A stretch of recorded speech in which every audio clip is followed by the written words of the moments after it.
इसका क्या अर्थ है कि परमेश्वर सृष्टि करता है? बाइबल के मूलभूत सत्यों में से एक यह है कि ईश्वर सभी चीजों का निर्माता है।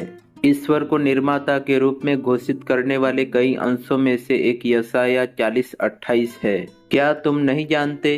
क्या तुमने नहीं सुना? यहोवा जो सनातन परमेश्वर और पृथ्वी भर का सृजनहार है, वह न थकता न श्रमित होता है, उसकी बुद्धि अगम्य है। त्रिएक परमेश्वर के सभी तीन व्यक्ति ब्रह्मांड के निर्माण में शामिल थे, जैसा उत्पत्ति 1:2, प्रेरितों के काम 17:24, इब्रानियों 1:2 में लिखा है। एक निर्माता वह होता है जो कुछ नया बनाता है।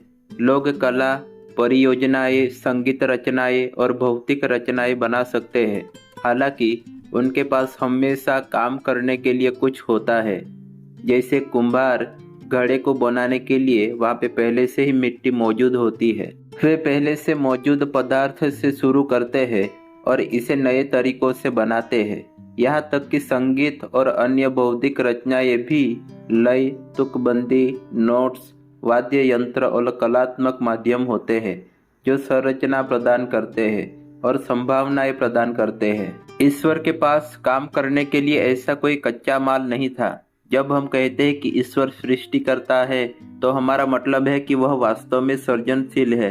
एक श्रेणी में वह स्वयं ही है, क्योंकि उसने शून्य से शुरुआत की, जैसा कोलोसियों 1:16 में लिखा है। कोलोसियों 1:16 कहता है, क्योंकि उसी में सारी वस्तुओं की सृष्टि हुई, स्वर्ग की हो अथवा पृथ्वी की, देखी या अनदेखी, क्या सिंहासन, क्या प्रभुताएं, क्या प्रधानताएं, क्या अधिकार, सारी वस्तुएं उसी के द्वारा और उसी के लिए सृजी गई है। उत्पत्ति 1:1 कहता है कि आदि में ईश्वर ने आकाश और पृथ्वी की रचना की।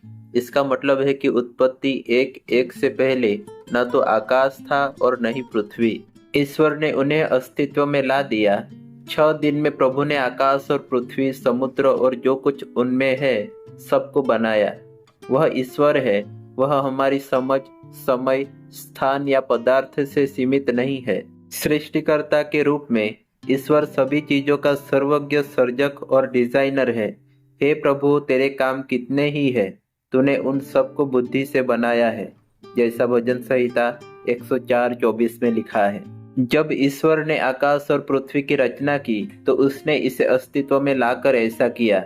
जब उसने धरती और आकाश को भरने वाली चीजों को बनाया, तो उसने उन्हें बोलने के जरिए बनाया। लेकिन जब उसने इंसानों को बनाया, तो उसने कुछ अलग किया। उसने जमीन की कुछ मिट्टी ली, जिसे उसने पहले ही बना लिया था, और एक आदमी को बनाया। फिर उसने उस आदमी में अपनी जान फूंकी और आदमी एक जीवित प्राणी बन गया, जैसे उत्पत्ति 2:7 में लिखा है। जब उसने पहली महिला हवा को बनाया, तो उसने वह भी इस्तेमाल किया जो उसने पहले ही बना लिया था। उसने आदम को गहरी नींद में डाल दिया और उसकी पसली से एक औरत बनाई, जैसे उत्पत्ति 2:21 में लिखा है। ईश्वर ब्रह्मांड में हर चीज का डिजाइनर और शिल्पकार है, और उसने मनुष्य को बाकी सभी से एक कदम ऊपर बनाया है। उस मनुष्य में अपना जीवन फूंक कर उसने पुरुष और स्त्री को अपनी ही छवि में बनाया, जैसा उत्पत्ति 1:27 में लिखा है। इसका मतलब है कि मनुष्य किसी भी अन्य निर्मित चीज की तुलना में ईश्वर के अधिक समान है। हमारे पास एक शाश्वत आत्मा है, ठीक वैसे ही जैसे ईश्वर के पास है। हम तर्क कर सकते हैं, अच्छाई या बुराई चुन सकते हैं और प्यार कर सकते हैं। हमारे पास भावनाएं, बुद्धि और खुद चीजें बनाने की शक्ति और इच्छा है। ईश्वर हमारे साथ संगति करना चाहता है। वह कुत्तों, डॉल्फिन या पेड़ों के साथ संगति नहीं चाहता है, केवल मनुष्यों के साथ। और जब वह हमें बचाने के लिए धरती पर आया, तो वह एक मनुष्य के रूप में आया। जब हम कहते हैं कि ईश्वर सृष्टि करता है, तो हमारा मतलब है कि किसी ने उसे नहीं बनाया, और केवल ईश्वर ही सृष्टि करता है। शैतान सृष्टि नहीं कर सकता। वह केवल ईश्वर द्वारा बनाई गई चीजों को बिगाड़ सकता है। लोग वास्तव में सृजन नहीं कर सकते, क्योंकि हमें पहले से ही बनाई गई किसी चीज से शुरुआत करनी चाहिए।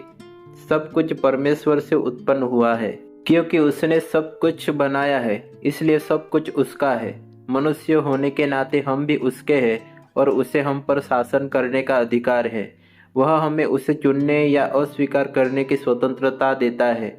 लेकिन परिणाम दोनों ही विकल्पों के साथ आते हैं। बुद्धिमान व्यक्ति सृष्टिकर्ता के सामने झुकता है और स्वेच्छा से खुद को केवल उसी के अधीन कर देता है जो वास्तव में जानता है कि हम कैसे बने हैं। आमीन।